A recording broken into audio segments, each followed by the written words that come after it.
Idehe Ebomoyi, an economist, via Zoom for us to look at the federal government's policies and the impact on the economy. Good morning, Idehe. Can you hear me? Good morning. All right. Good morning. Thank you for having me. All right. Good to have you. Okay, now I want to take a critical look on the policies of the new administration. You know, when the government of President Ahmed Bola Tinubu came on board this May 29th, we saw a lot happening in terms of unifying the exchange rate and the CBN also coming up with interest rate increment and all that. So let's take a critical look of the impact on these policies on our economy, what we stand to gain. And also lately, the president traveled to India for the G20 summit. After that, he jetted from India. He went to Dubai. He went to see the president of Dubai, also trying to revive the Emirates Airlines into our airwave and all that. So let's just look generally, what are some of these impacts, the meetings, the policies on our economy? Good morning once again. Good morning. Good morning to those indigenous and Nigerians. All right. I want to use the point to wish our Muslim brothers a happy celebration. Looking at the economy, yes, it's good for the president and the managers of the economy to make statements, go on a voyage to see how they can woo investors and see how they can revamp the economy. Well, it's one to make efforts, but it's another thing for those efforts to dovetail into reality. And like you said, the CBN Governor comes with a lot of a very enviable resume in the person of Yemi Cardoso, who is a proven investment banker, who was one time chairman of Citibank. Yeah, it's good to have those credentials, but we have to look at the reality and how we can all pull through from this terrible situation we find ourselves. For me, we're in a very terrible situation. The CBN Governor has his work cut out for him. It's not going to be an easy task. Looking at the factors that will drive the economy to where we intend to get to. As at today, we're in a very deep hole. Okay. Like in your introduction, you talked about the physical, the liberalization of the naira, in terms of floating the naira in the open market in the R&E window. It has its own effect. Talked about fuel subsidy. You know, basically, it's not going to be easy, but coming from when you float the naira, it has its own implication. When you float the naira, you have about 4 factors that you have to contend with. 1, you have to contend with your interest rates. 2, you have to contend with capital inflows. Then you also have to look at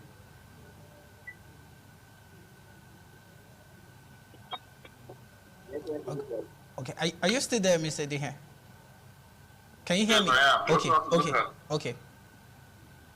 You also have to look at the balance of trade. All right. And that is where the challenge basically is. Look at our balance of trade, which has to do with your import versus your export. Okay. You find out that our imports far outweighs our exports. You find out that Nigeria is more of a consuming nation than a producing nation. Only thing that basically that gives a lot of revenue is our crude. And you and I know that we're not able to meet with our quota. And that is where we also get forex. And this is the fact that we are not also refining petroleum products. We also import petroleum products. So basically, for this policy to work, it has to be production, and production, so that we can export a lot of our products and earn foreign revenue. We spoke about the challenges the past CBN governor spoke to as regards debts, foreign debts that they were owing. For me to break it down, in banking, there's what they call letters of credit, which is the acronym LC. What has happened over time is that for you to do a foreign transaction, for instance, let me speak to those that are into the manufacturing industry, how it also affects our country negatively in terms of production.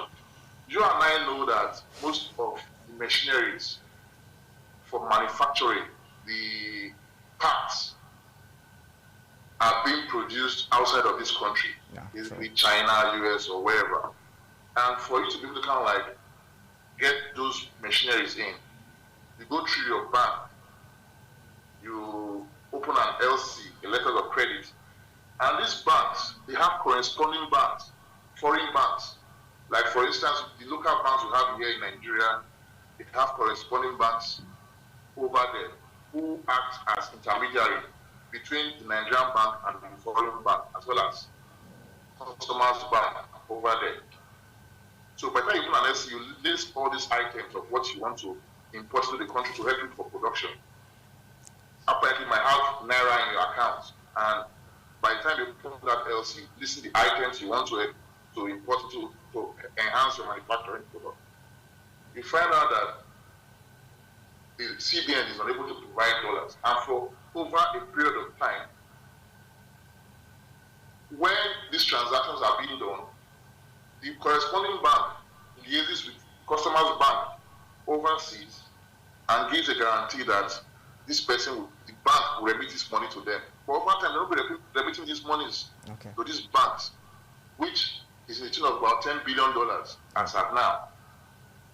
And based on that, most of these intermediary banks are no longer accepting our LCs. They're no longer accepting our letters of credit. So, in a nutshell, if I'm a manufacturer and I need to do an LC to be able to get my products from wherever, I'm not the bank and the CBN, from what you said initially, that they've not been able to make up on their promises that 2 weeks ago they were going to make those payments. Absolutely. As a manufacturer, I'm not forced to go to the black market to source for forex and credit my supplier directly into his account, doing transfer directly to his account. So that's also putting pressure. That's why you see the increase in the price of the dollar. Absolutely. As at today. As at today, yeah. So the new CBN governor has his work cut out for it. Okay. Don't also forget that Labour is also threatening. Yeah, they go on strike. Are you there?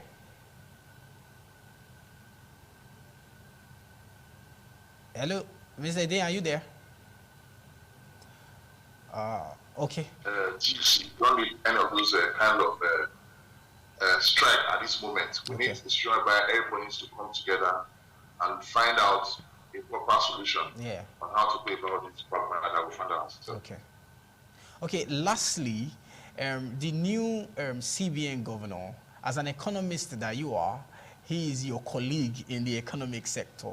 So what would you really have? Not just him, he and the 4 deputy governors that have just been screened by the Senate. That was just 2 days ago. So what advice would you really want to give to them in terms of trying to balance our exchange rate between the Naira and the dollar? Because as it stands right now, at the black market, we hear that dollar is sold for more than 1,000 Naira, and that's something else. Like I always say, I think if we have a balanced system of currency, for instance, if $1 is equal 100 Naira, I don't think a lot of persons will want to input jackpot out of the country. So what kind of advice would you really have for the new CBN governor and his team in terms of what they need to put in place to bring down, to lower down this tide of exchange rate between the Naira and the dollar, because everything you buy in the market, it's affecting it on daily basis.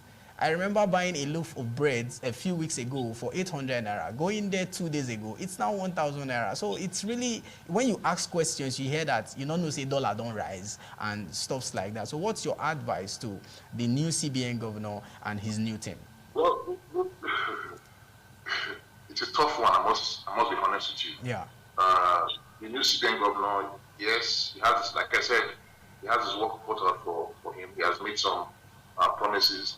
He has said that he will be transparent, and he needs to change some of the previous policies that the CBN undertook, which were not favorable. Like, for instance, you have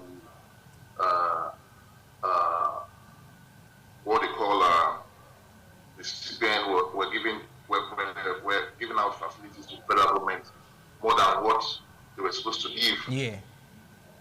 They were supposed to give 5% of the previous facility, not more than 5% of the previous facility. Yeah, through the ways and means advances commission and all that.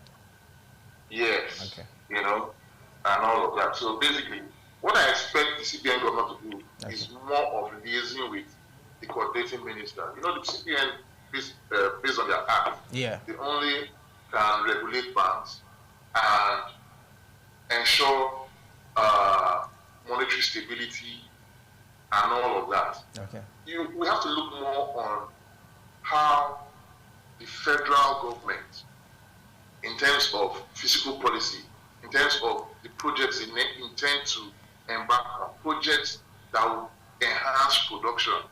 We need to start looking at our local content, developing our local content on the short, medium, and long term. Okay.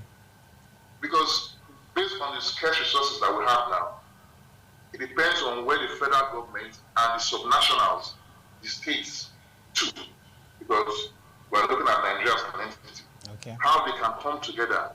Whatever project the particular state is doing, how does it impact on the average Nigerian? Rather than pursuing elephant projects that might not necessarily impact on the economy and the people immediately, because we have to think about how we have to because when I talk about the executive, I talk about security. Today we're talking about investors coming in. If the environment is not right, they can't come in. Investors cannot come in. Absolutely. You don't really need to woo investors per se. Investors are looking for where they will cash out, where they will make returns on their investment. Okay. If, for example, I'm an investor, I will want to do my cost-benefit analysis. Yeah. Why would I want to go and invest in a place like Zamfara, in a hostile security zone? Do you understand what I'm saying? Yeah, I do. So, if you look at, for instance, the US gave an advisory to their citizens. Yeah, that was just two days ago to 18 states. Yeah. 18 states yes. in Nigeria. Yeah. So apparently, an investor that is coming from the US, they have these details. Absolutely. It's not by traveling, going from Dubai. And secondly, the government needs to be true to its citizens and true to itself. Okay. Whatever conversation you have, or whatever agreement you have with foreign nations, please, the details should be very specific. Okay. Because perception has a lot of effect. Because people now start having doubts. Is this what, like recently they said the president, the spokesman came up and said they reached an agreement with Dubai that the airlines will be flying into the country and the visa ban has been lifted. But today, you and I know that that's not totally true. Yes, by being work in progress, but state it the way it is. It also gives investors room for doubts as regards why are conflicting information coming out from conversations they've had. Imagine investors, or Nigerians thinking that, okay, I have an investment in Dubai, or those in Dubai have an investment in Nigeria, and they have some conflicting information. what's the perception? How do you think they will look at us? That's true. They look at us as serious people or unserious people. Absolutely. So those are the issues. We need to be true to ourselves. Yeah. We are facing very critical times. When very critical times, and critical decisions need to be taken. And when we make a statement, whether the president or those in authority, before we make those statements, we should have ensured that we've crossed our T's and dotted our I's. Yeah. Because the world is watching. What's the global village today? Whatever happens here or happens anywhere in the world, it affects the global village. So nobody is waiting for anybody. So you need to get your decisions right at all times. Okay. If you look at, for example, today, look at inflation. Yeah. Inflation is rising. Absolutely. And when inflation is rising, the CBN will always try to use its tools by increasing interest rates. By the time you increase those interest rates, you look at the local investor, look at the numbers of digits today. At times, if I hear that interest rate is about 25%, 26%, because the banks need to put up their own markup. Absolutely. So how do you expect an investor to take a facility from a bank and be able to make a profit with those kind of margins? Wow. So that's the CBN governor. Well, at this point in time, I don't envy his position. Okay. All right. Thank you very much, Idehe Obomoyi. That was actually a great time with you. I know we'll still link up with you in days to come, because we have a lot to talk about the economy, because this new administration really have a lot of work to do, like a whole lot of work to do, from the CBN governor to the Minister of Finance and the coordinating Minister of the Economy and all that. So I want to really thank you for your time. The governors inclusive of the state, everybody needs to be on deck. Okay, all right. They should forget about whether they are in APC, PDP, Labour, or whatever. Okay. This is Nigeria. They must all come together in a table. All right. And think about how they can salvage this country. Absolutely. Because if they don't,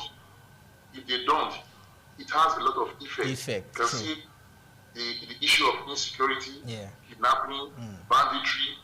Those things have an effect. Okay. In fact, in the country, they should declare a state of emergency on the economy. All right. Thank you very much, Obomoyi, for joining me this morning. It was a delight having you on the program this morning. Thank you so much. All right. Thanks for having me. All right. It's still Business Rendezvous. We'll go on a short commercial break. When we return, the program continues. Please stay with us and go nowhere.